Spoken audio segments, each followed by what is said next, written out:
കാഞ്ചന സീതയെ നോക്കിയിട്ടാണ് ഇവള് പാടുന്നത് ശരിക്കും.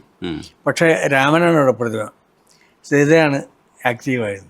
ത്രേതായുഗത്തിലെ കണ്ണുനീർ മുത്തിനെ കൂടി എടുത്തോളൂ. അമ്മയോട് പറയുന്നത്, അമ്മ മുത്തുകളെ ചുമക്കുന്ന ആളാണ് ഈ അങ്ങനെ പറയുന്നുണ്ട്. ഈ മുത്തും കൂടെ അമ്മ എടുത്തോളൂ എന്ന് പറഞ്ഞിട്ടാണ് ഇവർ ചാടുന്നത് ശരിക്കും. മുഴുവൻ അതാണ്. അതെ അതെ, അതിനകത്ത് എല്ലാ ബിംബങ്ങളും സീതയ്ക്ക് അനുകൂലമാണ്. അതിൽ എനിക്ക് ഒരു കാര്യം കൂടെ ചോദിക്കാനുള്ളത്, സാറ് തുടങ്ങുന്ന സമയത്ത് കുറച്ച് നീളത്തിലാണ് അത് എഴുതിയിരിക്കുന്നത്. സൂര്യചന്ദ്രന്മാർക്ക് ഇരിപ്പിടമാകുമെൻ രാമസാമ്രാജ്യമേ, ദേവകളെ, മാമുനിമാരെ, സ്നേഹതാരങ്ങളെ, സ്വപ്നങ്ങളെ, പൂക്കളെ, വിടയാകും ഈ വേളയിൽ. ഇത്രയും പേര് അഡ്രസ്സ് ചെയ്യുന്നുണ്ട്. അത് ഞാൻ മനസ്സിലാക്കുന്നത് എന്താണെന്ന് വെച്ചാൽ, ഒരു സ്ഥലത്തേക്ക് നമ്മളിപ്പോൾ പണ്ട് ഗൾഫിലൊക്കെ പോകുമ്പോൾ ആൾക്കാർ എല്ലാവരോടും പറയും. അതുതന്നെയാണത്. ഭയങ്കര സങ്കടം ഉള്ളതുകൊണ്ടാണ്. അതെ, എല്ലാവർക്കും എന്നെ ഇഷ്ടമാണ്, എനിക്ക് അങ്ങോട്ടും ഇഷ്ടമാണ്. അതാണ് എൻ്റെ കാര്യം.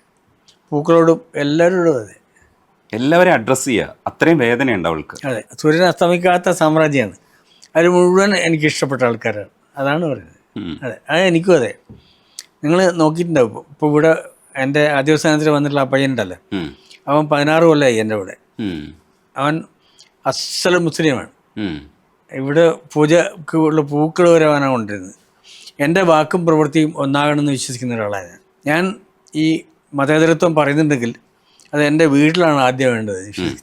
എൻ്റെ ഏറ്റവും ക്ലോസ് സുഹൃത്താണ്, എൻ്റെ മോനെ പോലെയാണ്, എൻ്റെ മാനേജരാണ്, എൻ്റെ എല്ലാ കാര്യങ്ങളും നോക്കുന്നതാണ്. അവൻ വിടുത്തിട്ടുണ്ടാവും, അവിടെയും ഉണ്ടാവും. ആവശ്യമുള്ളതൊക്കെ ഞാൻ സഹായം ചെയ്യുന്നുണ്ട്. അവൻ പറഞ്ഞതൊക്കെ ഞാനും അനുസരിക്കും. ഞാൻ പറയുന്നത് എല്ലാ കാര്യങ്ങളും അനുസരിക്കും. ഇതാണ് സമൂഹത്തിൻ്റെ കവി എന്ന് പറയുന്നത്, അല്ലെങ്കിൽ എഴുത്തുകാരൻ എന്ന് പറയുന്നത്. അവൻ വേറെ ഒന്നല്ല. അവന് തോന്നുന്നതൊക്കെ ചെയ്യാം, കള്ളുപിടിക്കാം, അവന് എല്ലാ പരിപാടികളും ചെയ്യാം. ഞാൻ എഴുതുമ്പം യോഗ്യനാണെന്ന് പറഞ്ഞാൽ പോരാ. എൻ്റെ ജീവിതം കൂടി ശുദ്ധമാണെന്ന് വിശ്വസിക്കുന്ന ആളാണ് ഞാൻ. എത്രത്തോളം പറ്റുന്നുണ്ട് അറിയില്ല, എത്രത്തോളം പറ്റുന്നോ അത്രത്തോളം ഞാൻ ചെയ്യും. ഇതൊക്കെ ഞാൻ പാലിക്കുന്ന ഒരാളാണ്. എൻ്റെ കുട്ടികളുടെ സ്നേഹം അത് ലോകത്തിനോടുള്ള സ്നേഹം ആയിട്ട് മാറുന്നു. ഇതൊക്കെ കവിക്ക് വേണ്ടതാണ്.